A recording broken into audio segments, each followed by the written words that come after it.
कभी सोचा है कि क्या हो अगर हम जिस टेक्नोलॉजी पर इतना निर्भर करते हैं वो अचानक बंद हो जाए?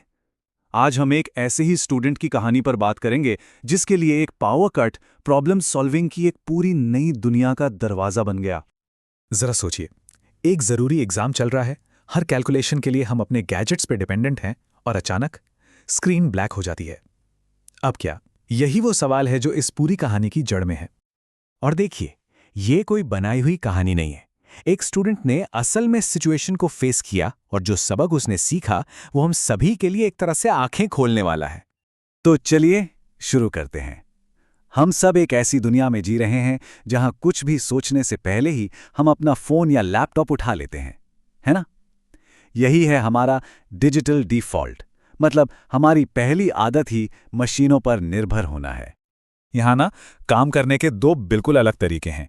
एक तरफ है मशीनों की दुनिया, जो बहुत तेज है, जानकारी से भरी हुई है, पर क्या ये हमें थोड़ा आलसी भी बना रही है? और दूसरी तरफ है हमारे दिमाग की दुनिया, शायद थोड़ी धीमी लेकिन पूरी तरह से लॉजिक और समझ पर आधारित। और वो स्टूडेंट इन्हीं दोनों दुनियाओं के बीच में फंस गया था। और फिर कहानी में आता है एक असली ट्विस्ट, एक ऐसी घटना जिसकी किसी ने उम्मीद नहीं की थी और जिसने उस स्टूडेंट के सोचने का तरीका हमेशा हमेशा के लिए बदल दिया। और चैलेंज कोई छोटा मोटा नहीं था, मैथ्स का एग्जाम था और अचानक बत्ती गुल। न कोई कैलकुलेटर, न कोई लैपटॉप, बस वो स्टूडेंट, उसका दिमाग और मैथ्स के मुश्किल सवाल। सोचिए जरा, क्या हालत हुई होगी। तो इस मुश्किल से कैसे निपटा गया? जवाब बहुत सिंपल था, बेसिक्स पर वापस जाकर। उस स्टूडेंट ने अपना पुराना टूलकिट खोला, पर यह कोई डिजिटल टूलकिट नहीं था। यहां कोई फैंसी गैजेट नहीं था दोस्तों। टूलकिट एकदम सादा था, कुछ कागज, एक पेंसिल, एक ज्योमेट्री बॉक्स और एक रफ नोटबुक। और सबसे पावरफुल टूल जानते हैं क्या था? अपने दोस्तों के साथ 2 मिनट की छोटी सी बातचीत, जिसने उलझे हुए कॉन्सेप्ट्स को सुलझा दिया। लेकिन असली खेल तो दिमाग के अंदर चल रहा था। अब टेक्नोलॉजी से हटकर पूरी तरह से दिमागी कसरत पर जोर देना पड़ा। मन में गिनती करना, हर स्टेप को खुद लिखकर देखना, और सबसे जरूरी, अपने जवाब को लॉजिक से चेक करना।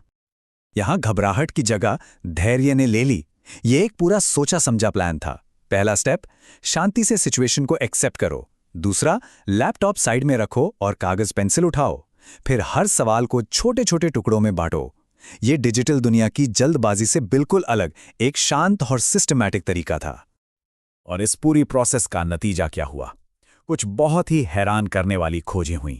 ये कहानी का वो हिस्सा है जहां उस स्टूडेंट को अरे वाह या आहा वाले मोमेंट्स महसूस हुए। तो आखिर उस स्टूडेंट ने क्या पाया? नतीजे सच में चौंकाने वाले थे। बिना कैलकुलेटर के उसका फोकस और भी बेहतर हो गया। हर स्टेप को लिखने से कॉन्सेप्ट की समझ और गहरी हो गई। और सबसे बड़ी बात, जब उसने अपनी सोच पर भरोसा किया ना, तो डर अपने आप गायब हो गया। और इस पूरे तजुर्बे का सार बस एक लाइन में है, टेक्नोलॉजी सीखने में मदद करती है, लेकिन असली समझ इंसान के दिमाग से आती है। ये इस पूरी कहानी का सबसे बड़ा निचोड़ है। तो ये कहानी सिर्फ एक स्टूडेंट या एक एग्जाम के बारे में नहीं है। ये उन स्किल्स के बारे में है जो हम सब अपनी रोजमर्रा की जिंदगी में इस्तेमाल कर सकते हैं। तो इस एक्सपीरियंस से उस स्टूडेंट ने क्या कमाया? सिर्फ अच्छे नंबर नहीं, बल्कि जिंदगी भर काम आने वाले स्किल्स, जैसे कि मजबूत लॉजिक, दिमाग में ही कैलकुलेशन करने का कॉन्फिडेंस, धैर्य और किसी भी मुश्किल हालात में खुद को ढाल लेने की कला। और ये सारे स्किल्स हमारी डेली लाइफ से सीधे सीधे जुड़े हुए हैं।